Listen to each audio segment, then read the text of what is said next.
Mas sabe, quando eu vi essas crianças todas aqui à frente hoje, eu lembrei-me da minha infância, quando eu tinha 6 anos de idade. Olha como que a minha mente é boa. 6 anos de idade, lembrei-me do meu bisavô, bisavô por parte do pai. Não vai se escandalizar com o nome dele. Ele se chamava vô Marciano. Não, ele não era de Marte, mas se chamava vô Marciano, nós chamávamos de Marciano. E uma vez o Marciano, tão desgostoso da vida, escandalizado com tantas coisas que ele estava vendo, ele pegou uma corda e aos 100 anos de idade, pasme isso, aquela orelha grande, pessoa que vive muito tempo, não é? Foi ao cemitério para se enforcar.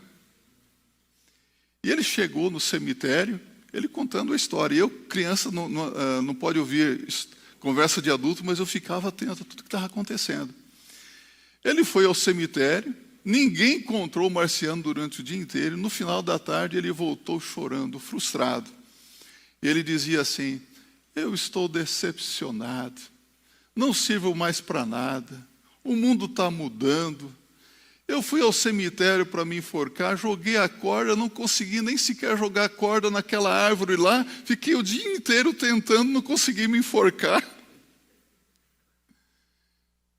A minha mãe tinha uns 26 anos de idade, falou: vem cá. Ele sentou, começou a cortar o cabelo dele, fazer a barba dele. Ele disse assim: Maria, eu não vou ver, mas você vai ver. E o Jones, o Hudson também vão ver. Vai chegar um tempo em que as mulheres vão andar nuas pelas ruas, os homens vão andar abraçados um com o outro, porque esse mundo está caminhando para a perdição. Pasmem vocês, ele não era crente. O que fazer quando o mundo chega a um estado tal de depravação, de imoralidade, quando parece que não há mais saída, quando parece que não há mais solução, quando vemos a corrupção, a violência, a perversão aflorando em nossa sociedade? O que fazer? Tenho para mim que estamos vivendo dias difíceis, sim. E que as coisas vão se complicar ainda mais. Ainda bem que nós temos a palavra de Deus para nos nortear, né? Nos dar a direção. Eu quero convidar você agora a ficar em pé, com a sua Bíblia aberta, no livro do profeta Miqueias, capítulo 7, versos de 1 a 7. Isso mesmo, Miqueias, capítulo 7, versos de 1 a 7. Miqueias fica entre Gênesis e Apocalipse, aí para facilitar as coisas para você, tá? Mais precisamente entre Gênesis e Malaquias, depois dos profetas maiores, é um dos profetas menores, não no seu grau de importância, mas por causa do tamanho do livro mesmo, tá? Assim diz Miqueias 7, de 1 a 7. Ai de mim, porque estou feito como as colheitas de frutas do verão, como os rabiscos da vindima, que não há cacho de uvas para comer, nem figos temporãos que a minha alma deseja. Já pereceu da terra o homem piedoso, e não há entre os homens um que seja justo. Todos armam ciladas para sangue, cada um caça o seu irmão com a rede. As suas mãos fazem diligentemente o mal, assim demanda o príncipe, e o juiz julga pela recompensa. E o grande fala da corrupção da sua alma, e assim todos eles tecem o mal. O melhor deles é como um espinho, o mais reto é pior do que a sebe de espinhos. Veio o dia dos teus vigias, veio o dia da tua punição, agora será a sua confusão. Não creais no amigo, nem confiais no vosso guia, daquele que repousa no teu seio, quando guarda as portas da tua boca. Porque o filho despreza o pai, a filha se levanta contra a sua mãe, a nora contra a sua nora, e a nora contra a sua sogra. Os inimigos do homem são os da sua própria casa. Eu, porém, olharei para o Senhor, esperarei no Deus da minha salvação. O meu Deus me ouvirá. Será que podemos repetir juntos o verso 7 que acabamos de ler? Todos a uma só voz. Eu, porém, olharei para o Senhor, esperarei no Deus da minha salvação, o meu Deus me ouvirá. Podem se assentar. Então, o que fazer quando o mal parece triunfar sobre o bem? Estamos vivendo dias de muita corrupção, depravação, violência. A corrupção está por todos os lados, não é verdade? Nesse tempo aí de pandemia, logo no início, havia uma preocupação muito grande com a compra dos respiradores, não é? E você sabe muito bem que foram comprados respiradores fantasmas em negócios fraudulentos, envolvendo vários governadores da nossa querida nação brasileira. E algumas prefeituras também em negócios fraudulentos aprovaram ali o vale-refeição para os alunos em tempo de quarentena. Sem aula nas escolas e compra de vale-refeição para os alunos. Que coisa! Em uma entrevista recente, o governador do estado de São Paulo, a uma emissora de TV, o repórter questionou e indagou, mas, governador, por que comprar vacinas da China, sendo que elas ainda não estão aprovadas pela Anvisa? Por que gastar 46 milhões de reais em uma vacina que não está aprovada? Resposta: comprar é uma coisa, aplicar é outra. Quem paga a conta? Você percebe alguma coisa de estranha no ar? As coisas estão caminhando para uma direção tal que nós perguntamos: meu Deus, será que o mal realmente está triunfando sobre o bem? O que está realmente acontecendo? Será que isso está nos incomodando, nos perturbando de alguma maneira ou não? O pecado se alastra cada vez mais e nós vemos hoje tentativas e mais tentativas de descriminalização do aborto, descriminalização das drogas, a legalização da união homossexual. E nós vemos também até líderes religiosos, pastores, e pasmem vocês, até mesmo no nosso meio batista, dizendo que a Bíblia não é tão atual, que precisamos então atualizar as Escrituras Sagradas. Qual é o rumo que nós estamos seguindo hoje no nosso Brasil? Às vezes nós cantávamos o nosso querido povo brasileiro, não é? Povo amigo. O povo brasileiro realmente é um povo diferenciado, mas nós vemos as coisas seguindo para uma direção muito perigosa. Mas nos dias do profeta Miqueias, as coisas não eram diferentes dos dias em que nós estamos vivendo. As coisas eram muito semelhantes. O povo estava oprimido, o povo estava sofrendo, havia uma angústia nos corações, as pessoas estavam esperando por libertação.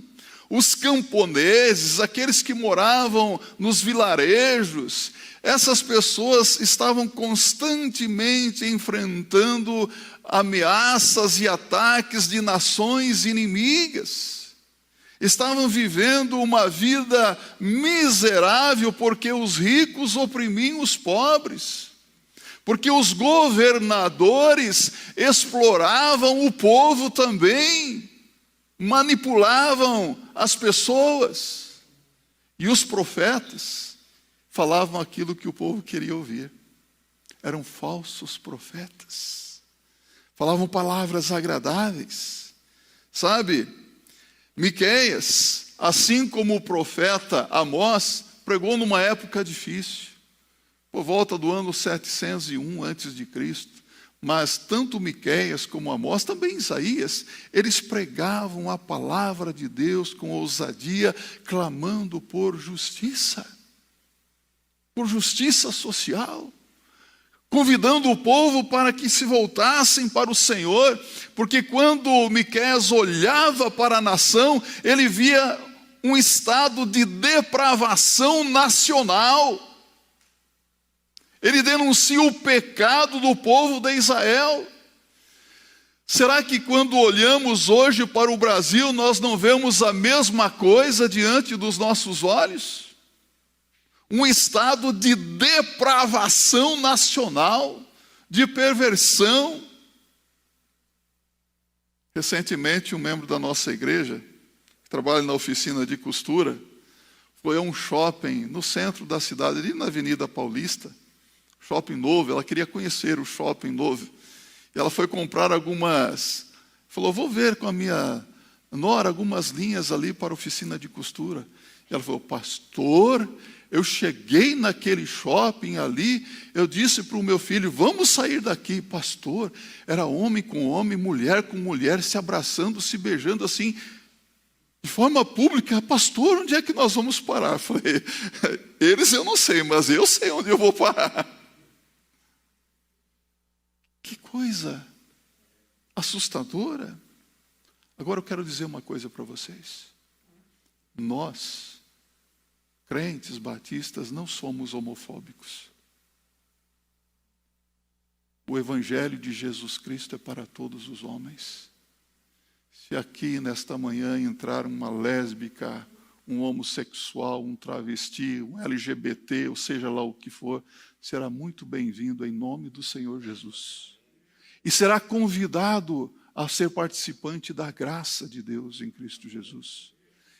Vem como está, mas não vai permanecer como está se tiver um encontro com o Senhor Jesus Cristo.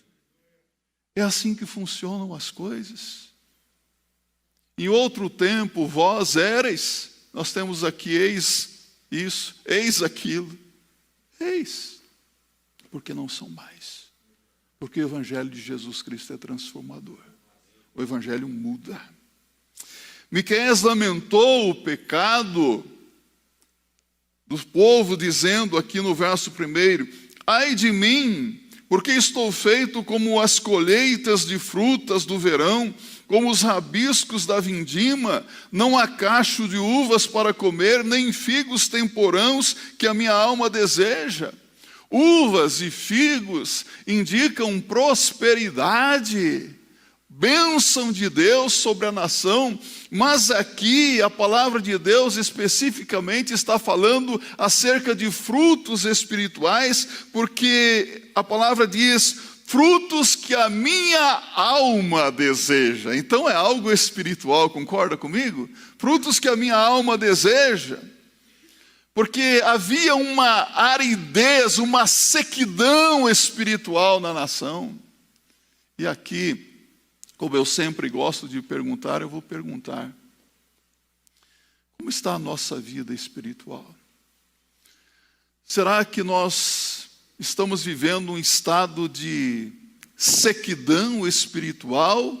Ou nós podemos declarar como Isaías 58:11, como o salmista no Salmo 1, no verso 3, que nós somos como um manancial, um jardim bem regado, um manancial cujas águas não faltam, como a árvore plantada junto a ribeiros de águas que dá o seu fruto na estação própria?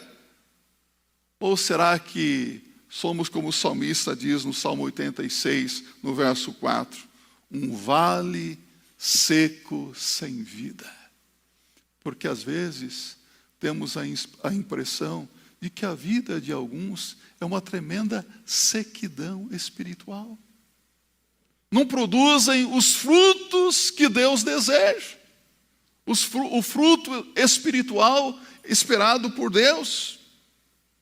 Não havia, de acordo com o verso 2 aqui também, eu vou acelerar um pouco aqui, mas se você ficar com a sua Bíblia no capítulo 7, acompanhe comigo no verso 2, aqui Miqueias diz que não havia homens e mulheres espirituais que levavam uma vida regrada, orientada pela palavra de Deus. Alguma semelhança com os nossos dias? O apóstolo Paulo diz em 2 Timóteo, capítulo 3, verso 1 e 2, você pode abrir a Bíblia aí comigo, separei esse texto também para trazer para você. Paulo diz assim, sabe porém isto, que nos últimos dias sobrevirão tempos trabalhosos, porque haverá homens amantes de si mesmos, avarentos, presunçosos, soberbos, blasfemos, desobedientes a pais e mães, ingratos, profanos, dias semelhantes aos nossos. As suas mãos fazem diligente o mal, diz ele no verso 3. Até as lideranças da nação estavam comprometidas com o mal, em causar opressão, sofrimento. Eles haviam se corrompido e seguido o caminho da maldade, da iniquidade.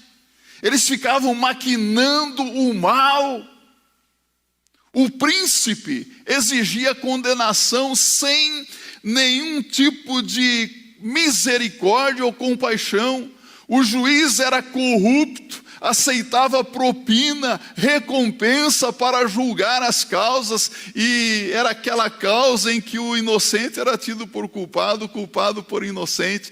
Pergunto para você, alguma semelhança com os nossos dias?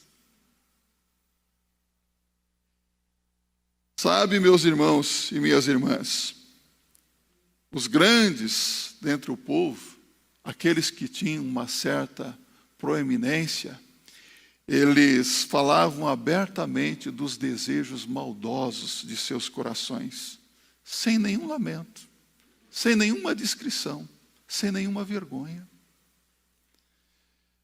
Acompanhe o verso 4 aqui. Diz: o melhor deles é como um espinho, o mais reto é pior do que a sebe de espinhos.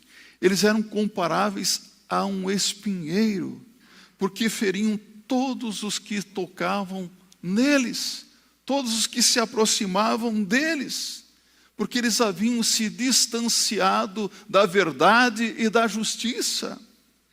Até os amigos mais chegados não mereciam confiança, porque um estava contra o seu irmão, os filhos estavam contra os pais, os irmãos contra os da sua própria casa, a nora contra a sogra contra a nora. Pergunto para você, alguma semelhança com os nossos dias? Não temos hoje, até mesmo no seio de nossas igrejas, irmãos em Cristo que estão divididos entre aqueles que são canhotos, de esquerda, e aqueles que são de direita? Isso nunca deveria existir dentro de uma igreja.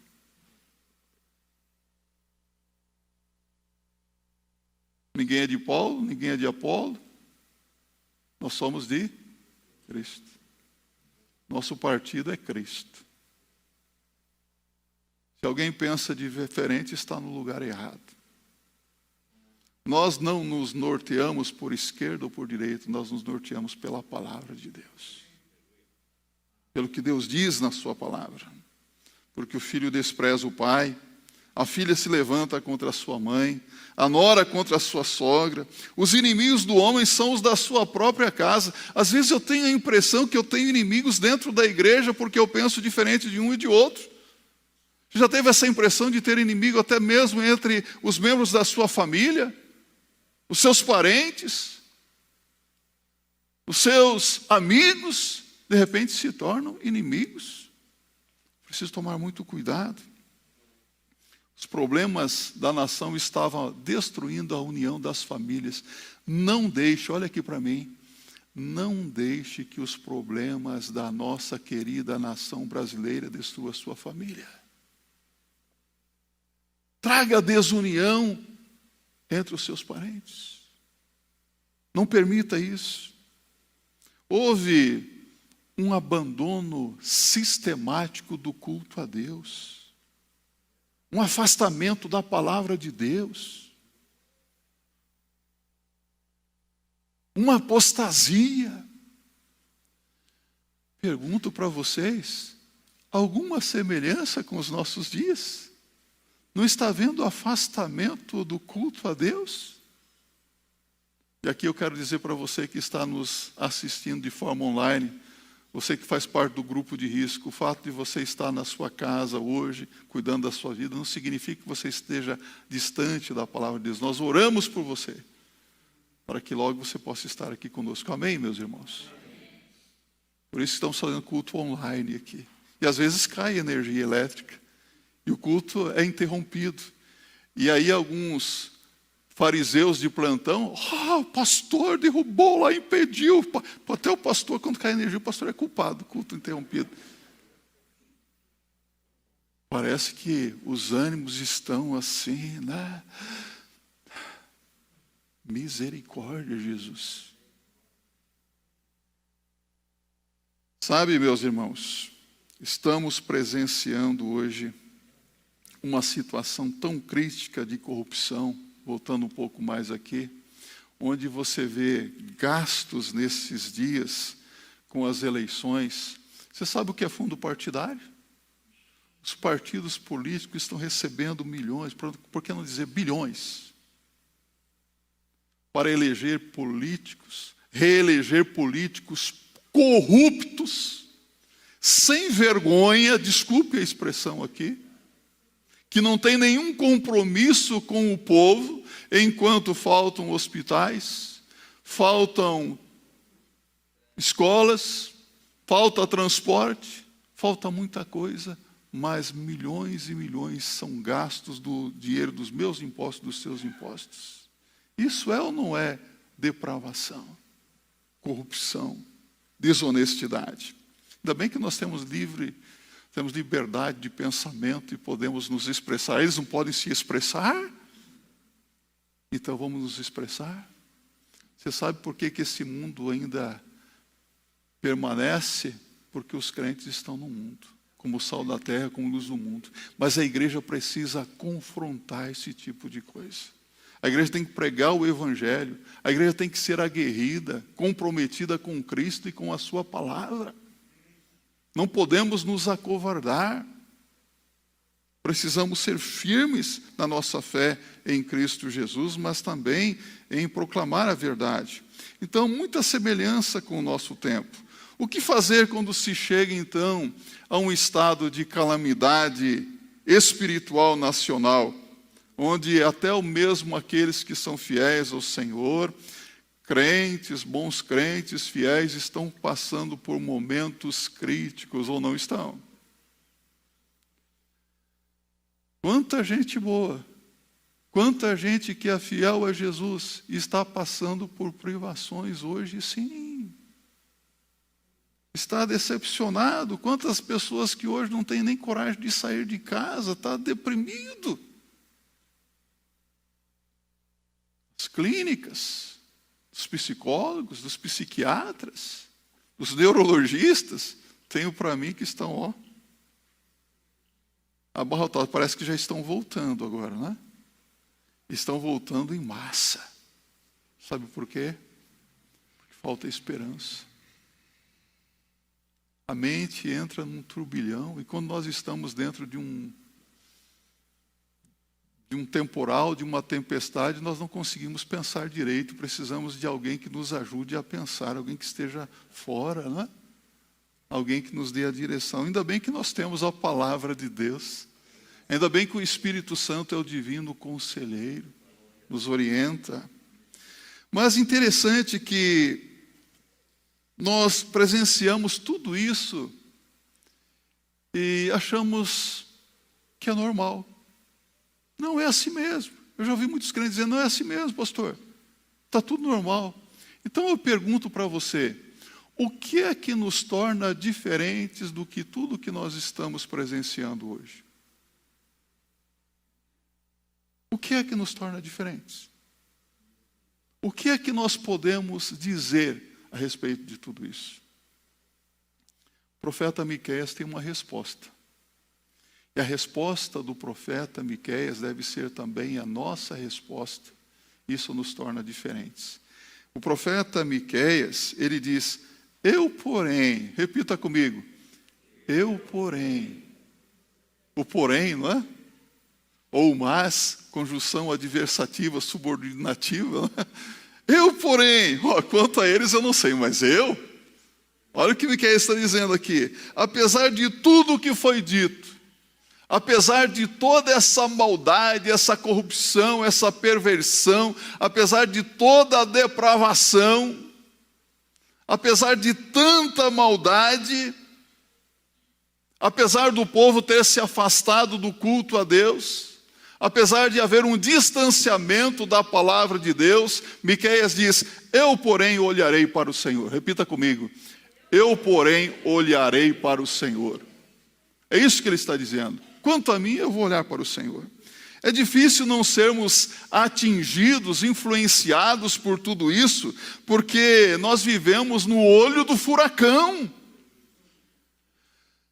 O crente vive numa constante luta espiritual, numa guerra espiritual. Nós travamos uma batalha não contra governadores, não contra homem nenhum. A nossa guerra é outra. Nós não lutamos contra a carne e o sangue, mas contra as hostes espirituais da maldade, nos diz a palavra de Deus. Estamos numa guerra espiritual e nessa guerra nós temos que aprender a olhar para o Senhor. Olhar para o Senhor, porque muitos estão olhando para o mundo, para os atrativos do mundo, estão olhando para a iniquidade, estão olhando para a maldade, estão ficando desencorajados. Se nós olharmos para o mundo, nós ficaremos enfraquecidos, mas se olharmos para o Senhor, nós seremos fortalecidos. A palavra de Deus diz: olhando firmemente para Jesus, o autor e consumador da fé, o qual pelo gozo que lhe estava proposto, suportou a cruz, desprezando a afronta, assentando-se à direita do trono de Deus. É olhando para Jesus. Para onde você tem olhado? Olhar para Ele é viver por fé. Olhar para Deus nos leva também a algo superior. Sabe o que é algo superior? Amor. Amor a Deus. Amor aos nossos irmãos que são canhotos. Amor aos nossos irmãos que pensam diferente. Amor às pessoas que são desprovidas de virtudes. Amor às pessoas que se tornaram manipuladas pela massa. Olhar para Jesus impede que nós sejamos manipulados, hipnotizados, massificados. Entende isso? Você precisa olhar para o Senhor. Não é aquele olhar simplesmente por olhar. Sabe o que é olhar para o Senhor? É o que diz o apóstolo João, 1 João, capítulo 2, verso 15. Não ameis o mundo, nem o que no mundo há. Olhar para Jesus é não amar o mundo. Não amar as coisas que estão sendo oferecidas. Então, nesse sentido, a expressão que ele diz aqui, quanto a mim, olharei, nos leva para o futuro. Um tempo que ainda não chegou. Um tempo que nos levará a contemplar ao Senhor. Você tem certeza que você vai ver o Senhor? Você vai olhar para o Jesus Cristo? Há um hino antigo, acho que Feliciano do Amaral, que fala sobre o rosto de Cristo. Será que você vai ver o rosto de Cristo? Você vai ver Jesus? Mateus capítulo 5, verso 8, Jesus diz assim: bem-aventurados os limpos de coração, porque eles verão a Deus. Repita comigo: bem-aventurados os limpos de coração, porque eles verão a Deus. Nós vamos ver Jesus. Eu olharei para o Senhor. Tem esse sentido também. Lembra-se de Pedro? Quando Pedro viu Jesus andando por sobre as águas, primeiro pensaram que era um fantasma, não é? Mas ele disse: Senhor, se és tu, manda-me ir ter contigo andando por sobre as águas. Alô, Pedrão, hein? Vem! E Pedro saiu e milagrosamente começou a andar sobre as águas. Você pode imaginar isso? Pedro andando sobre as águas. Mas houve um instante que ele desviou seu olhar e começou a olhar para as ondas. Imediatamente ele afundou. O que Jesus disse para Pedro? Homem de pequena fé, por que duvidaste? Todas as vezes que nós desviarmos o nosso olhar de Jesus, nós iremos sucumbir também. Nós afundaremos. Então, manter os olhos firmes no Senhor Jesus Cristo. Eu, porém, olharei para o Senhor. E ele diz mais: esperarei no Deus da minha salvação. Repita comigo: esperarei no Deus da minha salvação. Então, nessa fé, nós esperamos pelas mudanças que o Senhor há de fazer. Tem muita gente querendo mudar tudo. Não tem que mudar tudo. Estão aí os globalistas com as suas propostas.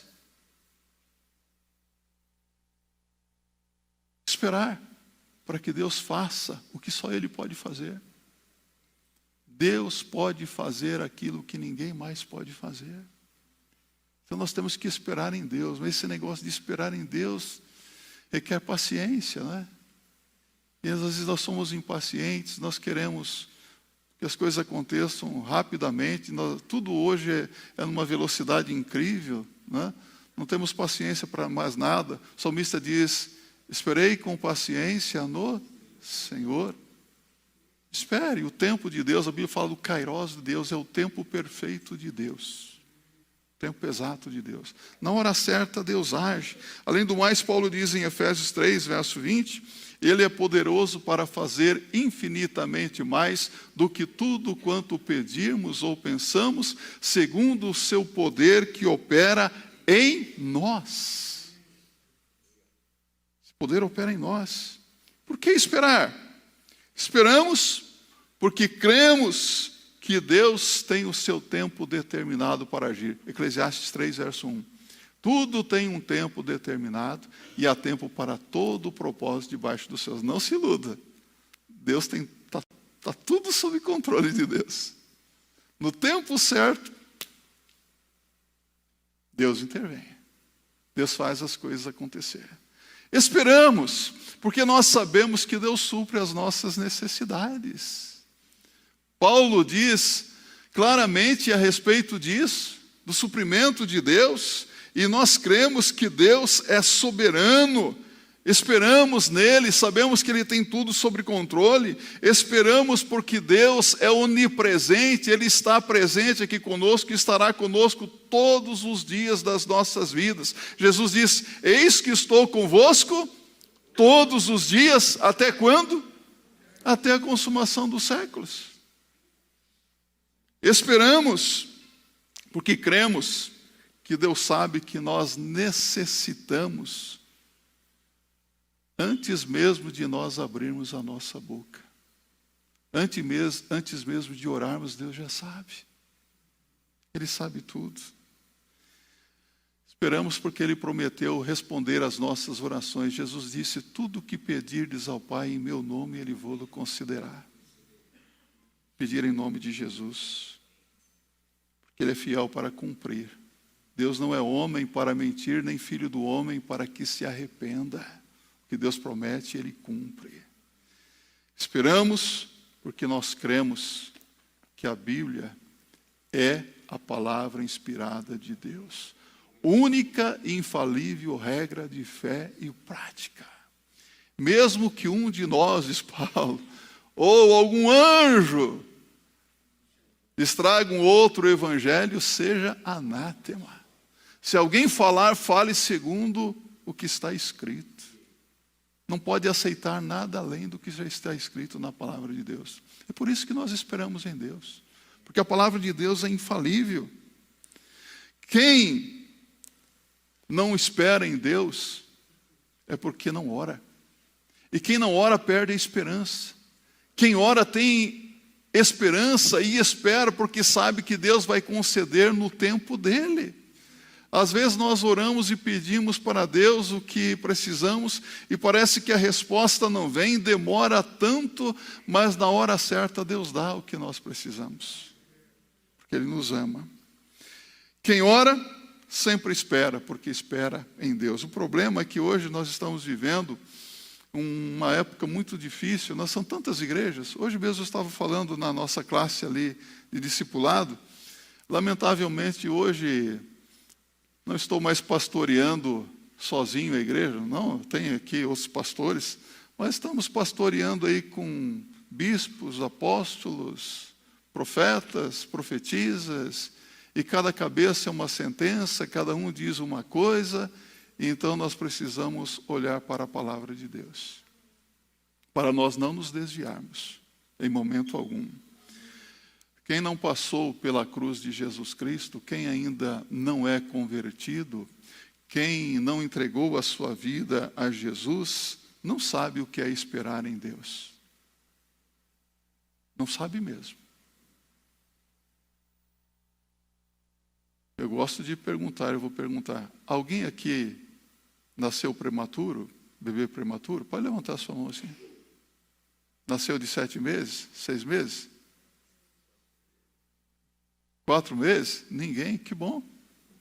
Porque alguns são bem apressadinhos, não é? Nascem antes do tempo. Qual que é o tempo normal? 9 meses. Tudo tem um tempo. Que ninguém se iluda. No tempo certo, Deus olha, faz as coisas mudarem. Eu, porém, esperarei no Senhor e o meu Deus me ouvirá. Olha que coisa linda. Diga comigo. O meu Deus me ouvirá. Deus ouve, meus irmãos.